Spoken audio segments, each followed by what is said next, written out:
देखिए आज जो चयनित पक्ष है उनकी तरफ से पक्ष रखा गया था और हमारे द्वारा भी 2 चीज़ें कही गई थी कि इसमें पृथक्करण करना इम्पॉसिबल है और जो पुराने जजमेंट्स हैं उसको बंगाल वाले जजमेंट में बिल्कुल अलग कर दिया गया है, उनको डिस्टिंग्विश कर दिया गया है। और चयनित पक्ष की तरफ से कहा गया था कि जहाँ तक संभावना हो सेग्रीगेशन होना चाहिए।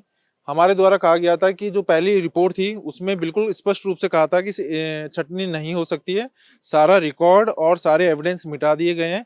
चाहे ये कितना भी अब लिख ले रिपोर्टों में कि हम सेग्रीगेशन आगे फ्यूचर में कर लेंगे, लेकिन जमीन पर यह पृथक्करण कभी भी संभव नहीं हो सकता है। और मैं आपको बताना चाहता हूँ इस मामले में टोटल आज मिला के 39 सुनवाई हुई है। मेरे अनुभव के अनुसार ही सबसे लंबा जो मामला चला है राजस्थान हाई कोर्ट में और आज इसकी अंतिम सुनवाई थी। फैसला सुरक्षित रख लिया है। आगामी कुछ दिनों में आपको इसमें एक अच्छा फैसला मुझे लगता है कि हमारे पक्ष में फैसला जरूर आएगा। कोर्ट की तरफ से बस फैसला आना बाकी है, बाकी सुनवाई पूरी हो गई है और अब इसमें फैसला सुरक्षित रख लिया है न्यायालय ने। तो पृथक्करण की संभावना तो इसमें बिल्कुल नहीं है। सरकार ने भी मान लिया था कि हमारे सामने देखिए वो नई रिपोर्ट में उन्होंने लिख दिया था कि आगे संभावना ऐसी दर्शित हो सकती है, जबकि पुरानी जो रिपोर्ट है उसमें स्पष्ट है कि सालों लग जाएंगे और ये असंभव प्रतीत होता है। और आगे भी रिपोर्ट में कहा गया है कि हमारे एविडेंस मिट गए हैं इसलिए पृथक्करण नहीं हो सकता है। अब सारी चीजें न्यायालय के समक्ष है। हमें लगता है ये फैसला राजस्थान की जो बेरोजगार है उनके पक्ष में आएगा।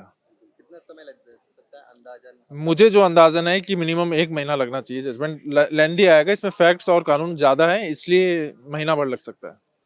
आज है जो सक्सेसफुल कैंडिडेट की ओर से सीनियर एडवोकेट आर.एन. माथुर साहब और तनवीर अहमद जी ने है जो आर्गुमेंट किया और ये उनके रिजोंडर आर्गुमेंट थे और सर्विस रूल्स को लेकर ही रहे कि आरपीएससी में क्या पैनल होता है और किस प्रकार है जो इंटरव्यू बोर्ड बनाए जाते हैं तथा कटारा की भूमिका के बारे में आर्गुमेंट किए। इस पे है जो ऑनरेबल कोर्ट ने रिटर्न सबमिशन देने के लिए तो अभी भी कहा है और उसके बाद है जो इस फैसले को सुरक्षित किया है। तो हम ये बिल्कुल आशा करते हैं कि शीघ्र ही है जो शायद न्यायपालिका की ओर से कोई एक अच्छी उम्मीद हम पिटिशनर साइड को मिलेगी। तो कितना समय लग सकता है कोर्ट का फैसला आने में? ये केवल एक अनुमान लगाया जा सकता है। कोर्ट है जो इसको हो सकता है कि पर संभवतः 25 या उसके बाद ही ये डिसाइड होगा। सेग्रीगेशन को लेकर बार-बार सरकार की तरफ से कहा जा रहा था कि हम अब सेग्रीगेशन कर लेंगे। पहले बीच में बोला जा रहा था कि सेग्रीगेशन संभव नहीं है। इसमें बंगाल भर्ती का भी एग्जांपल इसमें आपकी तरफ से कहा गया। सरकार का सेग्रीगेशन कहना अभी, क्योंकि सरकार के जो परिपत्र और पहले की जो एसओजी रिपोर्ट और सरकार के जो भी अभी तक जो अभिलेख मौजूद है रिकॉर्ड पे, वो यही कह रहे हैं कि सेग्रीगेशन पॉसिबल नहीं है।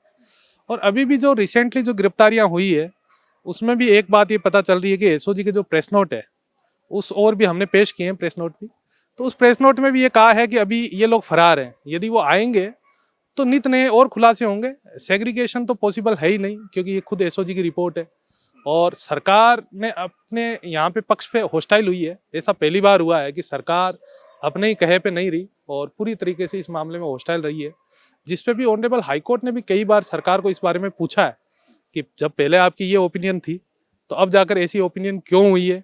तो इस पर भी एजी साहब है जो लगातार गोलमोल जवाब ही देते रहे और सरकार की ओर से हमेशा जो पक्ष है इसके ऊपर वो हमेशा इसमें कंट्राडिक्टरी जो आर्ग्यूमेंट है वो ही हुए हैं सरकार की ओर से। और सरकार ने केवल और केवल यहाँ पे समय निकाला है कि कैसे भी करके एक टाइम पीरियड निकालें और इस भर्ती को सेवा नियमों में उलझा दे। और सरकार का उद्देश्य इससे ज्यादा इस भर्ती पे कुछ भी नहीं है। सरकार अपने स्टैंड पे रही नहीं है। जी, तो अब कितनी लंबी सुनवाई चली? लगभग 1 साल हो चुका है और ऑनरेबल कोर्ट ने जिस प्रकार से सुनवाई की है, ये पिटिशनर का भी भाग्य है कि हमें बहुत अच्छी बेंच मिली है और उस बेंच ने जिस हिसाब से आरपीएससी, एसओजी चीफ और सारे जो भी पक्ष है उनको बहुत बारीकी से सुना है। मुझे ऐसा लगता नहीं है कि कहीं पे भी कुछ रह गया हो और अभी भी ऑनरेबल कोर्ट ने इस बाबत है जो कहा हुआ है कि आप रिटर्न सबमिशन अभी भी पेश कर सकते हैं। तो हमारे पास यदि किसी भी पक्ष के पास यदि कुछ आर्गुमेंट कहना है या रखना है कोई दस्तावेज, तो वो भी रिटर्न आर्गुमेंट है जो नेक्स्ट डे हम पेश कर सकते हैं अभी भी।